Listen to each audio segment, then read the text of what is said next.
Okay, we got my new Arachne mat, Solidarity with that, but we're gonna do an Azalea blitz deck that I built.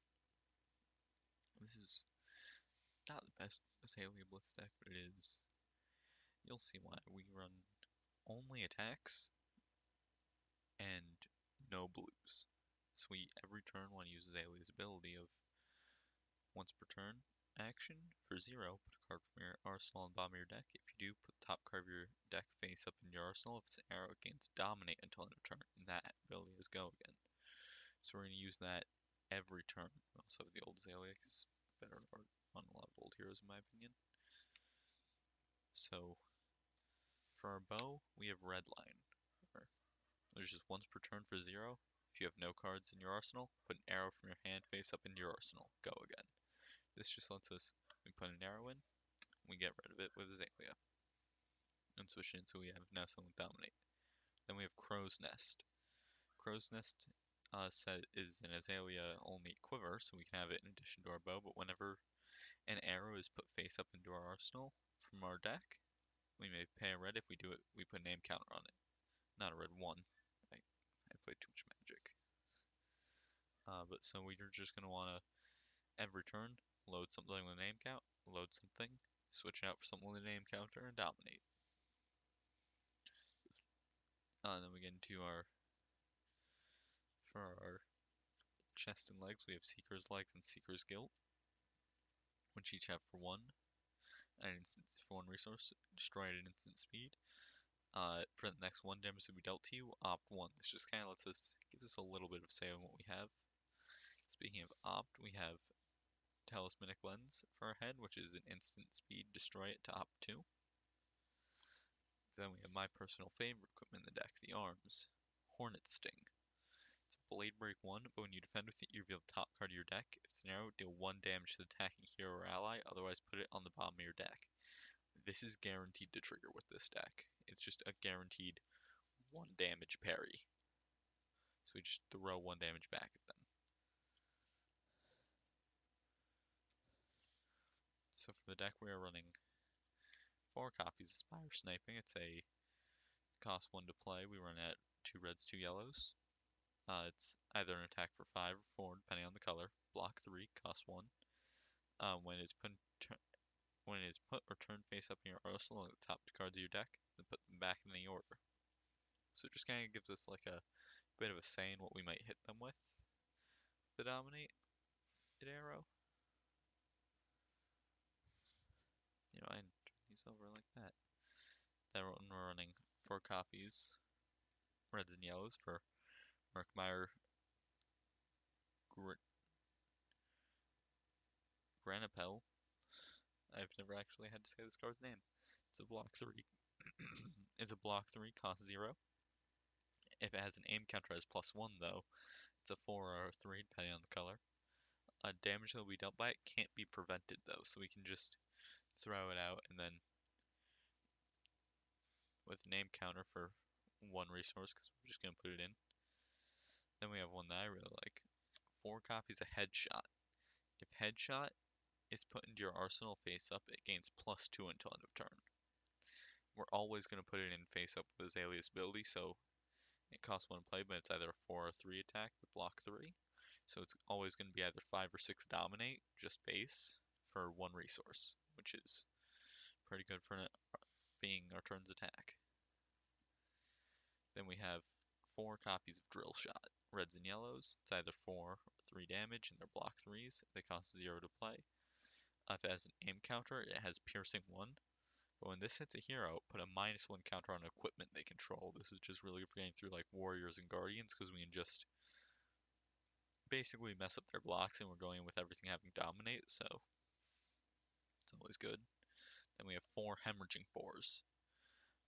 If hemorrhaging boar has a name counter, it has when this hits destroy a card in their arsenal. It's an attack for 1 that blocks 3. We run at reds and yellows, 2 of each. It's either 4 or 5 depending on the color. And we just kind of shoot them with a dominated hemorrhaging boar with a name counter. Then we have Sleep Dart, which is another 1-drop arrow that blocks 3. If Sleep Dart hits a hero, they lose all hero card effects and activated abilities until the end of their next turn. Treat the hero as if its text box is empty. This is really crippling to a lot of characters, and it's either an attack for 4 or 5. But it with Dominate is just like, we pay 1 resource, so we just pitch a red, and we just go in with this with Dominate, and then if they don't have the armor, they lose their ability, which is pretty good. We got 2 red long shots, which is an attack for 0, block 3. We only run this at red.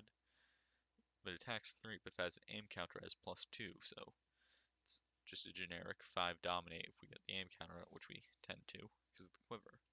Then we have 2 red searing shots. It's a attack for 4, cost 0, blocks 3, but if it hits, it does plus, they lose an additional 1. So it's just extra damage. We're just throwing out attacks with dominate. Then we have 2 red sedation shots. An attack for 1, block 3. Well, it costs 1 to play, I should say. It attacks for 5. If it has an aim counter, it has +1. Once it's here, they create an inertia. We have the same thing with withering shots, which is the cost 1, attack for 5, block 3, reds. Aim counter gives it +1, but they create frailty if it hits them. And then, interestingly enough, we run 4 copies of infecting shot because it's my preferred arrow. We run the 2 yellows, which are 4s, and the 2 reds, which are 5s. They all cost 1, they all block 3, +1 if they have an aim counter, which they most likely will. And when this hits a hero, create a Blood Rot Pox token under their control. But then my favorite card in the deck, the 4 of Widowmaker. I've almost considered playing blues in this deck just so I can have the 2 blue Widowmakers. But I think it's funnier not to, so it costs 1 to play. Attacks for 4 on the reds, 3 on the yellows. Blocks for 3. Defense reactions can't be played to Widowmaker's Chain Link, and if Widowmaker is defended by fewer than 2 cards, it has +3. So since it'll have Dominate either way, we can just throw this out and shoot it, and it's going to be, unless they throw their armor into it, it's going to be an attack for 7 Dominate, because they can't defend with more than 1 card because of the Dominate. But that is the deck. We just kind of shoot miscellaneous arrows. We never really know what we're going to do, and neither does our opponent. We're just going to, but this deck can defend itself pretty well because it has defense in the form of the armor, and I've actually considered Iron Rots for the everything that's not the gloves, and just, or anything that soaks up damage really. I'll do a test hand, so we get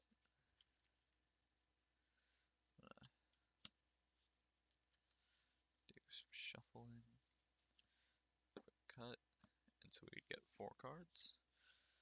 Yellow Spire Sniping, yellow Drill Shot, yellow Long Shot, red Long Shot, yellow Sleep Dart, so we'd literally just like Sleep Dart off our bow, put it on the bottom of Azalea, pitch the Drill Shot, so we'd have the Sedation Shot that we can fire for going in for 6, Dominate, and if it hits, they get an inertia, and that's just our turn 1. And all the turns like that play out like this in this deck, and it's just casual fun, hit them with random arrow jankiness. That is my Azalea deck. Thank you all so much for watching, and please remember to like the video if you enjoyed, and leave a comment if there's any specific heroes you want to see me build a deck for. But thank you all for watching.